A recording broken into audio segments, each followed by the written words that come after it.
Hi everyone, welcome to అపూర్వ వంటలు. ఇవాళ మీకు చాలా హెల్త్ బెనిఫిట్స్ ఉన్న ఒక మంచి ఫుడ్ ఐటెం చూపిస్తాను రండి.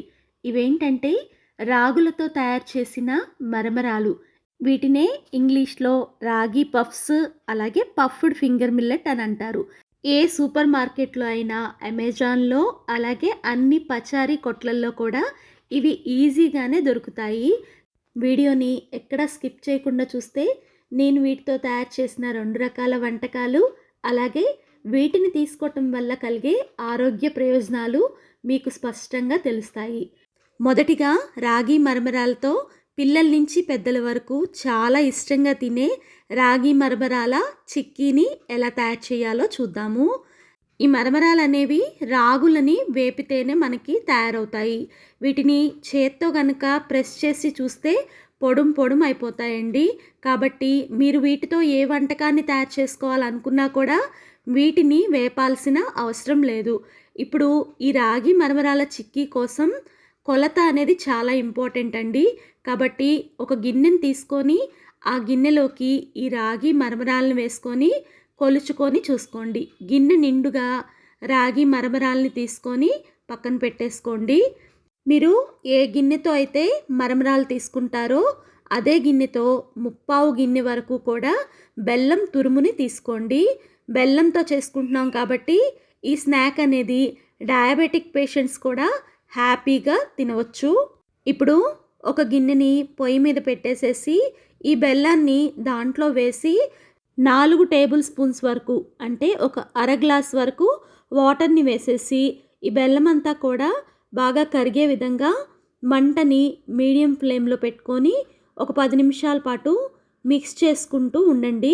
ఇలా మిక్స్ చేసుకుంటూ ఉంటే బెల్లం అంతా కూడా కరిగిపోతుంది. ఇప్పుడు వేరే గిన్నెలో స్ట్రైనర్ పెట్టేసేసి ఈ బెల్లం నీళ్ళని వడకట్టుకున్నారంటే మట్టి దుమ్ము అంతా కూడా వచ్చేస్తుంది. ఇప్పుడు మళ్ళీ పొయ్యి వెలిగించి మంటని మీడియం ఫ్లేమ్లో పెట్టి పాకాన్ని తయారు చేసుకోవాలి.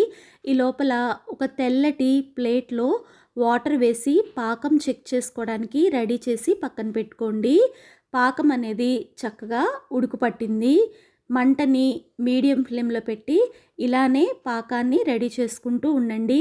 ఈ లోపల చిక్కీని అచ్చుపోయటానికి ఒక వెడల్పాటి పళ్ళాన్ని తీసుకొని దానిలో అర టేబుల్ స్పూన్ నెయ్యి వేసి చక్కగా ఆ నెయ్యిని పళ్ళానికి అంతా కూడా పరిచిపెట్టారంటే చిక్కీ ఆరాక త్వరగా ఊడొస్తుంది. చూడండి, పాకం కూడా చాలా వరకు రెడీ అయినట్టే కనపడుతుంది. ప్లేట్లోకి నీళ్ళల్లో పాకాన్ని వేసి చేత్తో ముద్దలాగా తయారు చేస్తే ఉండలాగా అవుతుందండి. దాన్ని ప్లేట్కేసి కొట్టారంటే మనకి టకామని సౌండ్ వస్తుంది. అలా కనుక వచ్చిందంటే పాకం అనేది రెడీ అయినట్టే. రెడీ అయిన పాకంలో టేబుల్ స్పూన్ నెయ్యి వేసి కలిపి రెడీ చేసుకున్న రాగి మరమరాలను కూడా వేసేసి మంటని సిమ్లో పెట్టేసుకొని బాగా మిక్స్ చేసుకోండి. 2 నిమిషాలు అలా మిక్స్ చేసుకున్న తర్వాత మళ్ళీ పొయ్యి కట్టేసేసి ఒకసారి మిక్స్ చేసుకొని ఇప్పుడు రెడీ చేసుకున్న ప్లేట్లో ఈ రాగి మరమరాల చిక్కీ మిశ్రమాన్ని వేసేసి వేడి మీదే చక్కగా అట్లకాడతో పరిచేసుకోండి. పరిచేసుకుంటే మనకేంటంటే అంత ఈవెన్గా స్ప్రెడ్ అవుతుంది. అప్పుడేంటంటే ఎక్కడ హెచ్చు తగ్గులు లేకుండా అచ్చు అనేది చూడటానికి చాలా అందంగా ఉంటుంది. అలాగే తినేటప్పుడు కూడా చాలా టేస్టీగా ఉంటుంది. ఇది పూర్తిగా ఒక పూట ఆరపెట్టుకోండి. ఒక పూట ఆరిన తర్వాత ఈ అచ్చు ఉన్న ప్లేట్ని రివర్స్ చేసి ఒక్కసారి ప్లేట్ని కనుక గట్టిగా ట్యాప్ చేశారంటే అచ్చు ఈజీగా ఊడి వచ్చేసేస్తుంది. ఇలా రెడీ అయిన అచ్చుని చిన్న చిన్న చిక్కీలుగా విడగొట్టుకొని ఎయిర్ టైట్ కంటైనర్లో కనుక స్టోర్ చేసుకున్నామంటే నెల రోజుల పాటు నిల్వ కూడా ఉంటాయి. ఈ చిక్కీని తీసుకోవటం వల్ల గుండె ఆరోగ్యం చాలా బాగుంటుంది. ఎందుకంటే ఈ రాగి మరమరాల్లో ఫ్యాట్ అనేది అస్సలు ఉండదు. అలాగే దీన్ని తీసుకోవటం వల్ల ఐరన్ కూడా ఫుల్గా అందుతుంది. ఇప్పుడు రెండో వంటకం రాగి మరమరాల కారప్పొడిని ఎలా తయారు చేసుకోవాలో చూద్దాము. దీని తయారీకి 3 మీడియం సైజు కప్పుల నిండా కూడా మరమరాల్ని తీసుకున్నానండి. ఈ రాగి మరమరాల్లో ఉండే కాల్షియం వల్ల వీటిని రెగ్యులర్‌గా కనుక మన ఆహారంలో భాగంగా తీసుకుంటే మన బోన్స్ అనేవి చాలా స్ట్రాంగ్ అవుతాయండి.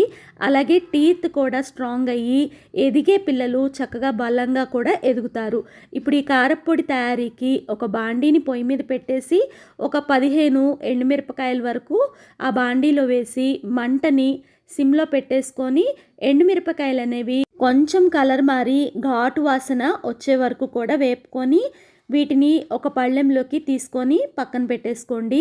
ఇప్పుడు అదే బాండీలోకి 2 టేబుల్ స్పూన్ల నిండుగా నువ్వుల్ని తీసుకోండి. ఇక్కడ నేను తెల్ల నువ్వులను తీసుకుంటున్నాను. వీటికి బదులు నల్ల నువ్వులు లేదా ముడి నువ్వులైనా వాడుకోవచ్చు. ఈ నువ్వులని మంటని సిమ్లో పెట్టుకొని ఇలా ఎర్రగా అయ్యే వరకు వేపుకొని ఇందాక ఎండుమిరపకాయలు తీసుకున్న ప్లేట్లోకి ఈ నువ్వులను కూడా ట్రాన్స్ఫర్ చేసేసుకోండి. ఇప్పుడు అదే బాండీలో ఒక కప్పు వరకు అంటే 4 టేబుల్ స్పూన్ల నిండుగా పుట్నాల పప్పు, చట్నీ పప్పు అంటారు కదా, అవి వేసేసి కేవలం ఒక 3-4 నిమిషాల పాటు మంటని సిమ్లో పెట్టుకొని లైట్గా ఫ్రై చేసుకొని వాటిని కూడా ఇందాక ఎండుమిరపకాయలు వేసిన ప్లేట్లోకి ట్రాన్స్ఫర్ చేసుకోండి.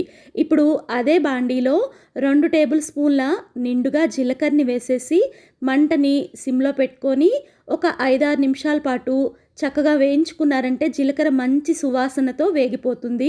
వాటిని కూడా అదే పళ్ళెంలోకి తీసుకొని 4 టేబుల్ స్పూన్ల నిండుగా ధనియాల్ని అదే బాండీలోకి వేసుకొని మంటని సిమ్లో పెట్టుకొని ధనియాలు మంచి వాసన వచ్చి చక్కగా వేగే వరకు ఒక 7-8 నిమిషాల పాటు వేయించుకున్న తర్వాత ధనియాలను కూడా ఇందాక తీసుకున్న ప్లేట్లోకి వేసేసుకొని ఆరబెట్టుకోండి. ఇప్పుడు అదే బాండీలోకి 4 టేబుల్ స్పూన్ల నిండుగా మినపగుళ్ళని వేసేసి మంటని సిమ్లో పెట్టుకొని మినపగుళ్ళు అనేవి సగం బడా వేగే వరకు ఒక 5-6 నిమిషాల పాటు వేయించుకోండి.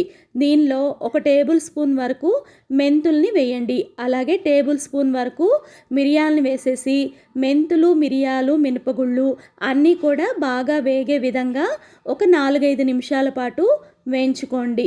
మిరియాలు వేయటం వల్ల జలుబు దగ్గు సమస్య ఉన్నా కూడా తగ్గుముఖం పడుతుంది.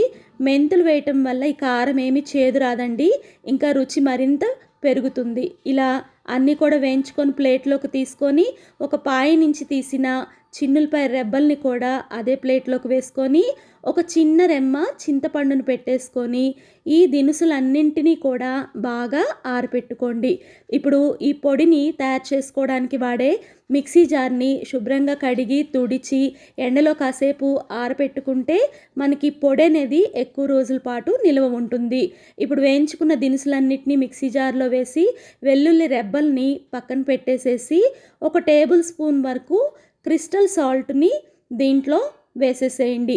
ఉప్పు అనేది మీ టేస్ట్కి తగ్గట్టుగా అడ్జస్ట్ చేసుకొని వేసుకొని చక్కగా మిక్సీ పట్టుకున్న తర్వాత ఒలిచి పెట్టుకున్న వెల్లుల్లి రెబ్బలు కూడా వేసేసి ఇదంతా కూడా మళ్ళీ ఒకసారి మిక్సీ పట్టుకుంటే మనకి పొడి కలర్ అనేది ఇలా వస్తుంది.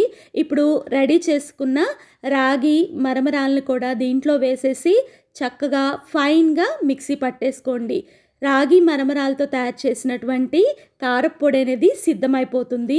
ఈ కారప్పొడి అన్నము, చపాతీ, అలాగే ఇడ్లీ, దోశ ఏ టిఫిన్లోకైనా చాలా టేస్టీగా ఉంటుందండి. టిఫిన్స్లోకే కాదండి, మీరు ఏదైనా కర్రీ ప్రిపేర్ చేసినా లాస్ట్లో ఫ్రై కర్రీస్కి కనుక ఈ కారప్పొడిని చల్లారంటే చాలా హెల్త్ బెనిఫిట్స్ అనేవి మన సొంతం అవుతాయి. అలాగే ఆ ఫ్రై టేస్ట్ అనేది ఇంకా బాగుంటుంది. ఈ రాగి మరమరాలతో తయారు చేసిన కారప్పొడి అనేది పూర్తిగా ఒక పూట ఆరపెట్టుకున్న తర్వాత తడి లేని శుభ్రంగా ఉన్న గాజు సీసాలో కనుక వేసుకొని స్టోర్ చేసుకున్నారంటే ఈ కారప్పొడి 6 నెలల పాటు నిల్వ కూడా ఉంటుంది. మీరు ఎప్పుడు కావాలంటే అప్పుడు ఆ కారప్పొడిని వాడుకోవచ్చు. రక్తహీనత సమస్యతో బాధపడే వాళ్ళకి రాగి మరమరాలతో తయారు చేసిన కారప్పొడిని డైలీ ఒక స్పూన్ పెట్టినా, ఈ చిక్కీని పెట్టినా కూడా వాళ్ళకి బ్లడ్ అనేది బాగా ఇంప్రూవ్ అవుతుంది. ఇంకా ఈ రాగి మరమరాలు మరమరాల్లో ఉండే ఫైబర్ వల్ల వీటిని తీసుకోవటం వల్ల అరుగుదల అనేది బాగా ఇంప్రూవ్ అవుతుంది. అలాగే గట్ హెల్త్ కూడా చాలా బాగా ఇంప్రూవ్ అవుతుందండి. అలాగే బరువు తగ్గాలనుకునే వాళ్ళు కూడా ఈ రాగి మరమరాలతో తయారు చేసిన వంటకాలని రెగ్యులర్గా తీసుకుంటే బరువు తగ్గుతారు. బి విటమిన్ కూడా వాళ్ళకి ఫుల్గా అందుతుంది. ఇది డయాబెటిక్ ఫ్రెండ్లీ రెసిపీ కూడా అండి.